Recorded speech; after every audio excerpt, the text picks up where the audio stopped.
रात के अंधेरे में सुनसान सड़कों पर एक स्कूटी सवार आगे की तरफ बढ़ता जा रहा था। कुछ ही दूरी पर रोड में किसी ने बड़ी बड़ी कील लगा रखी थी। उसकी स्कूटी पंचर हो जाती है और वो परेशान हो जाता है। अरे यार, अब इतनी रात को मैं पंचर कहां बनवाऊं? मेरा घर भी बहुत दूर है, कैसे जाऊंगा मैं? वो इसी उलझन में पड़ा हुआ था कि एक सफेद कपड़ा पहने हुए मौलाना उसके सामने आ जाता है। उस मौलाना की दाढ़ी बहुत ही बड़ी हुई, आंखें भयानक, पैर उल्टे। स्कूटी पर सवार मुकेश उसे देखकर डर जाता है। उसने बचपन में सुना था कि भूतों के पांव उल्टे होते हैं और खासकर जो जिन्न होते हैं उनकी दाढ़ी बड़ी हुई होती है। और उस मौलाना में मुकेश को जिन्न नजर आया। क्या मदद कर सकता हूं मैं तुम्हारी? आप मेरी मदद कर सकते हो? मैं क्या मदद कर सकता हूं आपकी? मैं तो पंचर बनाने वाला हूं। मैं आपकी गाड़ी का पंचर बना दूंगा, क्योंकि कुछ ही दूरी पर मेरी दुकान है, लेकिन पैसे दुगने लगेंगे। रात को दुगने पैसे लेता हूं मैं। ठीक है, इतनी रात को पंचर बनाना कहां आसान काम है। मैं तो तुम्हें दुगने नहीं, दुगने से भी ज्यादा पैसे दूंगा। बस तुम मेरी स्कूटी का पंचर बना दो। ठीक है साहब, गाड़ी आगे लेकर आओ, वहीं पर मेरी दुकान है।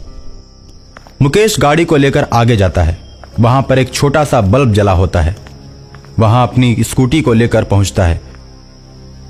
जिन्नात उसकी स्कूटी का पंचर बनाता है। ये लो साहब, तुम्हारी गाड़ी ठीक हो गई।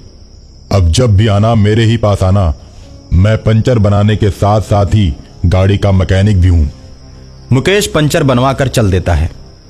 जिन्न खुश हो जाता है और अगली गाड़ी का इंतजार करने लगता है। रास्ते में कील गड़ी होने के कारण सभी गाड़ियां पंचर हो जाती हैं और वो उनका पंचर बनाकर ऐसे ही पैसे कमाता रहता है। और एक दिन एक पुलिस की गाड़ी गश्त लगाती हुई उस रास्ते पर से आती है और पंचर हो जाती है। पुलिस पंचर बनाने वाले के पास जाती है। यार, कल ही मैंने नया ट्यूब लगवाया था, वो भी अच्छी कंपनी का। इतनी जल्दी पंचर कैसे हो गया? तो सोचने वाली बात है। साहब, रोड पर नुकीले नुकीले पत्थर हैं, अक्सर टायरों में घुस जाते हैं और गाड़ी पंचर हो जाती है। तब तो तेरी दुकान खूब चलती होगी। हाँ हाँ साहब, चलती तो है। पंचर बनाने वाला गाड़ी का पंचर बना तो देता है, लेकिन उसकी हवा भरने वाली मशीन खराब हो जाती है। हवा भरने वाली मशीन खराब होते ही पुलिस वाले कहते हैं, अब इसमें हवा कैसे भर पाओगे और हम लोग फिर कैसे जाएंगे? जिन्न अपना मुंह टायर के पास ले जाता है और मुंह से ही हवा भर देता है, जिसे देखकर पुलिस वाले आश्चर्य में पड़ जाते हैं। पहली बार मैंने ऐसा कारीगर देखा जो मुंह से फूंक कर गाड़ी में हवा भर दे। चल बेटा, अब तू भी गाड़ी में बैठ जा। अब तो थाने चलकर ही तुमसे सवाल जवाब करूंगा। रोड में कील ठोक कर सबकी गाड़ी पंचर करते हो और सबको परेशान करके पैसे कमाते हो। मेरे पास ऐसी शिकायतें 3-4 लोगों ने कर रखी हैं और यही देखने के लिए मैं इधर गश्त के लिए आया था और आखिर में तुम पकड़े ही गए। उसके बाद पुलिस उस पंचर वाले को बैठाकर थाने की तरफ ले जाती है, लेकिन बीच रास्ते में चलती गाड़ी से पंचर वाला कूद पड़ता है और भागने लगता है। पुलिस उसका पीछा करने लगती है और वो पुलिस को दौड़ा दौड़ा कर बहुत दूर तक ले जाता है और सुनसान जगह पर ले जाकर सभी पुलिस वालों को मार देता है और उसके बाद अपनी दुकान पर वापस चला जाता है। ये बात शहर में चारों तरफ फैल जाती है कि अज्ञात उग्रवादियों ने गश्त करती हुई पुलिस बल को मार डाला। पंचर वाला अखबार पढ़कर बहुत खुश होता है। एक तांत्रिक को जब इस घटना के बारे में पता चलता है तो गाड़ी चलाते चलाते पंचर वाले जिन्नात के पास पहुंच जाता है। अपने सामने तांत्रिक को देखकर जिन्नात भागने लगता है और तांत्रिक कहां रुकने वाला था। उसने बोतल का ढक्कन खोला और मंत्र पढ़कर जिन्नात की आत्मा को बोतल के अंदर कैद कर दिया।